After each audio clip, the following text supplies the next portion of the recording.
Pusat Pagong is live! Kaya kung ako ikaw at ikaw sila, mag-EDSA na tayo! EDSA! Kasama mong natatrap.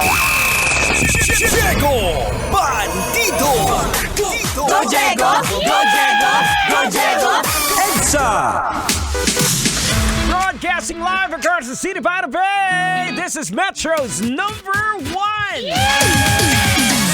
90.7 Love Radio. Give it a quick check, Metro Manila. We got 30 minutes after 8 o'clock in the evening. Hope you guys all having a great time. This is the last and final hour stretch of the show. We're going to make it wild. We're going to make it feel good. We're going to make you feel hot. Oh, yeah. Namit.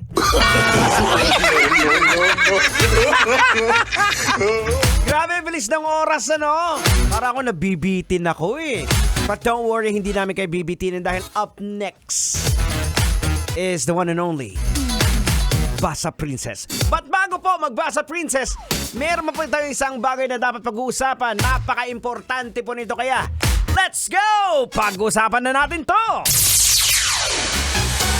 Isang senior pastor ng isang Christian church ang nagsabi daw na si Yahweh ay sinungaling at binibless niya ang mga sinungaling. Si Yahweh daw ay nag-iisa, nang gugulang.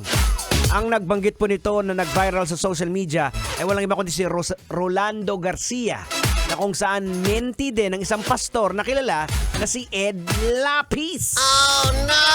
Na kung saan they are preaching a twisted, distorted interpretation of the scripture ayon sa iilan.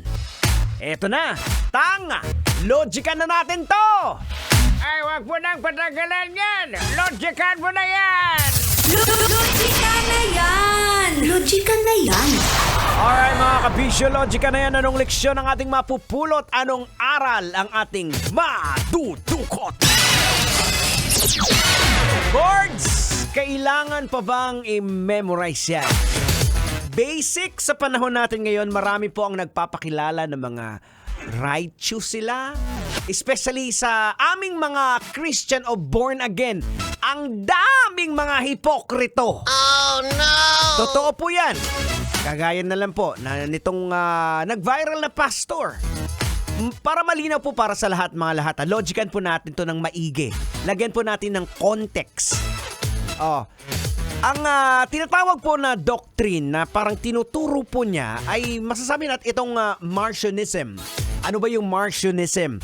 Boards, Angkol, para maintindihan mo, ito po ang paniniwala na ang God of the Old Testament, which is Yahweh, ay magkaiba sa God ng New Testament, which is Jesus Christ. Yan po ang Marcionism. Ang mga Marcionism po, kagaya po nitong nag-viral na pastor, ay naniniwala na si Yahweh ay mapaghiganti at galit na Diyos.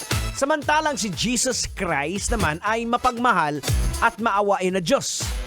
Kaya mag-ingat po tayo mga kabisyo sa mga taong kagaya nito na mali po yung itinuturo. For the sake of argument, himayin po natin ang isang Bible verse na ginamit po ni Rolando Garcia sa sinabi niyang cheater daw si Yahweh in Jeremiah chapter 20 verse 7. Ito po yung kinote niya. Ang sabi po doon, "O Yahweh, you have deceived me, and I was deceived. You overpowered me and won. I've been made fun all day long. Everyone mocks me." Yun lang po ang kanyang isinare. Kaya sinabi niya na, kita nyo, deceiver si Yahweh. Pero mga kabisyo, ang problema po dito kasi, hindi nagbabasa ng totoong context kung bakit sinabi yun. Ito po ay sa loobin ni Prophet Jeremiah matapos siyang magbahagi ng salita ng Diyos. Ang naging kapalit po is pinagtawanan siya, hinamak siya. Ganun naman po eh. Even si Jesus Christ, sinabi ni Jesus Christ yun na madidetach ka sa world kasi yung word of God is foolish for the world. So, yun nga pong nangyayari.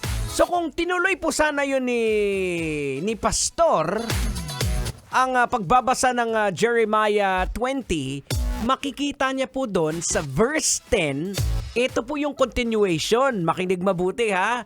Sa verse 10 po ng Jeremiah 20, ang sabi po, "But Yahweh is on my side like a terrifying warrior.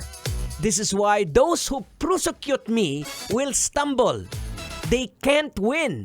They will be very ashamed that they can't succeed. Their eternal shame will not be forgotten." Ayan, boards. Malinaw na malinaw. Yung sinasabi ng Bible, dapat may context. O kaya mag-ingat tayo sa pakikinig sa mga taong nagpapakilala na matino. Yun pala sa loob tang ano? Bulok!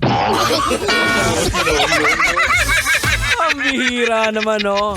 So mag-ingat po tayo mga kabisyo kasi meron po mga taong nagkukunwaring maamong tupa pero isa palang nakakatakot at gutom na lobo. Oh no! So ayan po sa mga kabisyo po natin dyan ha. Ingat po tayo sa paniniwala. Hindi po magkaiba po ang Diyos ng Old Testament at New Testament. It's the same God.